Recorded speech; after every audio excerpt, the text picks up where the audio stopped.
কৃষ্ণ জয় গুৰু শংকৰ।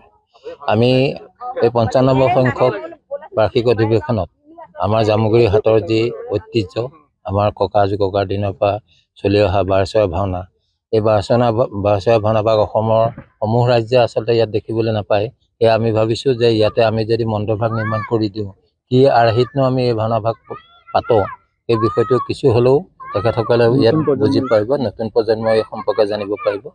আৰু তাৰোপৰি আমাৰ ইয়াত বিভিন্ন ধৰণৰ অনুষ্ঠান আমাৰ ইয়াত আহিব, যেনে ধৰক আমাৰ কন্যকা বহুমুখী ফাৰ্মখন ইয়াতে আমাৰ প্ৰদৰ্শন কৰা হ'ব, আৰু লগতে আমাৰ চতিয়া থানাখনো আমাৰ ইয়াত প্ৰদৰ্শন কৰা হ'ব। ঐতিহ্যমণ্ডিত চতিয়া থানা, যিখন স্বাধীনতাৰ আগতো ইয়াত মানে পতাকা উত্তোলন হৈছিলে। তাৰ উপৰিও আমাৰ মহাভাৰতৰ যি অভিমন্যু চক্ৰবিহুৰ ভিতৰত বধ কৰা হৈছিলে, সেই ভাগো ইয়াতে প্ৰদৰ্শন কৰা হ'ব। সেইখিনিও কৰি থকা হৈছে। এতিয়া অলপ আগতে 90%, এতিয়াতো আৰু মানে 5% বাঢ়ি গ'ল। 95% কাম আমাৰ সম্পূৰ্ণ হৈছে। আমি প্ৰস্তুত 6, 7, 8 ফেব্ৰুৱাৰীত অসমৰ বিভিন্ন প্ৰান্তৰ পৰা অহা ভকতসকল আৰু অসমৰ বাহিৰৰ পৰা অহা ভকতসকলকো আমি আদৰিবলৈ প্ৰস্তুত। তেওঁলোকক খুৱাব বোৱাব, তেওঁলোকৰ থকা মেলা ব্যৱস্থা সকলোখিনি কৰিবৰ কাৰণে আমাৰ অভ্যৰ্থনা সমিতি, আজি সভাপতি, সম্পাদক, আমি সকলো ঘূৰিছোঁ।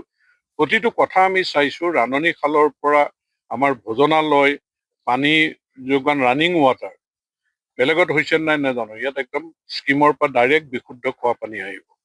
গতিকে গোটেইখিনি কথা, আমাৰ প্ৰতিনিধি শিবিৰ, মঞ্চ, আপোনালোকে দেখিছে যে সকলোখিনি আমি সম্পূৰ্ণই প্ৰায় কৰিছোঁ। আৰু আমি দুদিনততো আমি কৈ দিব পাৰিম যে আমি অহাকালিৰ পৰাই আদৰিবলৈ পৰাকে সাজু আছো। গতিকে সেইকাৰণে আমাৰ 95% কাম আমাৰ সম্পূৰ্ণ হৈছে। গতিকে এইখন এখন আমাৰ 95 সংখ্যক শ্ৰীমন্ত শংকৰদেৱ সংঘৰ অধিৱেশন, আৰু এইখন ব্যতিক্ৰমী প্ৰচেষ্টাৰে আমি গোটেইখিনি আয়োজন কৰিছোঁ। আৰু ইয়াত এটা নতুন ৰূপ আপোনালোকে দেখা পাব, যিহেতু জামুগুৰি এক সংস্কৃতিবান জেগা।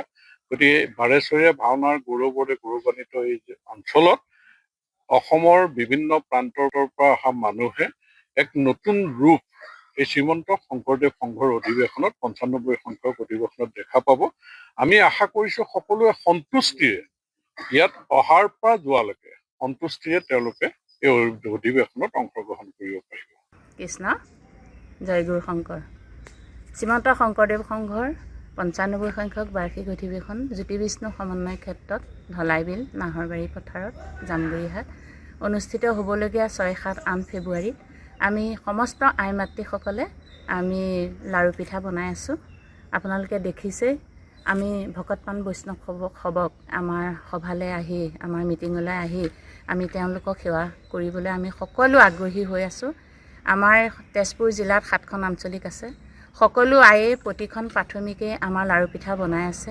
আমাৰ নিতৌ এদিনত আমাৰ 10-12 হাজাৰকৈ ভকত বৈষ্ণৱ আহিব। আমি তেওঁলোকক কেনেকৈ সেৱা শুশ্ৰূষা কৰিব পাৰোঁ তাৰে চিন্তা কৰি আমি প্ৰতি প্ৰাথমিকৰ আই সমস্তই তিল পিঠা আৰু বৰ পিঠা লাড়ু বনাইছোঁ। দেখিছে আপোনালোকে। আহক, আমাৰ শ্ৰীমন্ত শংকৰদেৱ সংঘৰ অনুষ্ঠান কিন্তু কেনেকুৱা, আহক, আমাক আপোনালোকৰ পদধূলি দিয়ক। অসম তথা উত্তৰ পূব ভাৰতবৰ্ষ সকলোকে আই বাপ সমস্তকে আমি আহি আমাক পদধূলি দিবলৈ, যাতে আমাৰ জ্যোতি বিষ্ণু সমন্বয় ক্ষেত্ৰত আমাৰ নামেৰে যাতে মুখৰিত হয়, আমাৰ যাতে বৈকুণ্ঠপুৰীলৈ পৰিণত হয়, সেয়েহে আমি সকলো ভকতপান বৈষ্ণৱক সাদৰে নিমন্ত্ৰণ জনাইছোঁ। কিমান পিঠা পনা বনাইছে? আমি 8,000 পিঠা বনাইছোঁ, আৰু প্ৰতি প্ৰাথমিকে তেনেকৈ 8,000, 10,000 পিঠা বনাই আমাৰ ভকতপান বৈষ্ণৱসকলক আমি সেৱা শুশ্ৰূষা কৰিবৰ কিমান ভকতক চাহ খুৱাব? আমি নিতৌ 12,000 ভকতক চাহ খুৱাম বুলি আমি মনতে সংকল্প লৈছোঁ। আপুনি বাৰু হাড়ৰ সমস্যাৰ কাৰণে পাটনালৈ যাবলৈ চিন্তা কৰি আছে নেকি? এতিয়া আৰু চিন্তা নাই। আপোনাৰ যিকোনো হাড়ৰ সমস্যা হ'লে এতিয়াৰ পৰা আৰু পাটনালৈ যাব নালাগে, কিয়নো এতিয়াৰ পৰা গুৱাহাটীতে পাব সেই সকলো সা সুবিধা।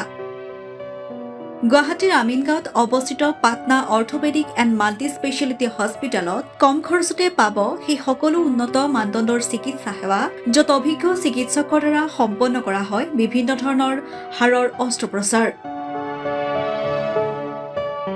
বৰ্তমানলৈকে 3,000তকৈও অধিক ৰোগী সুস্থ হৈছে। हमारे हॉस्पिटल में ऑर्थोपेडिक से रिलेटेड हर तरह का इलाज जैसे कि joint replacement, trauma surgeries, spine surgeries, Ilizarov surgeries और की होल सर्जरी जिसको आर्थ्रोस्कोपी कहते हैं, उसका इलाज संभव है। উন্নত মানদণ্ডৰ সা সুবিধা থকা হস্পিটেলখনত আছে 3টাকৈ VIP ৰুম,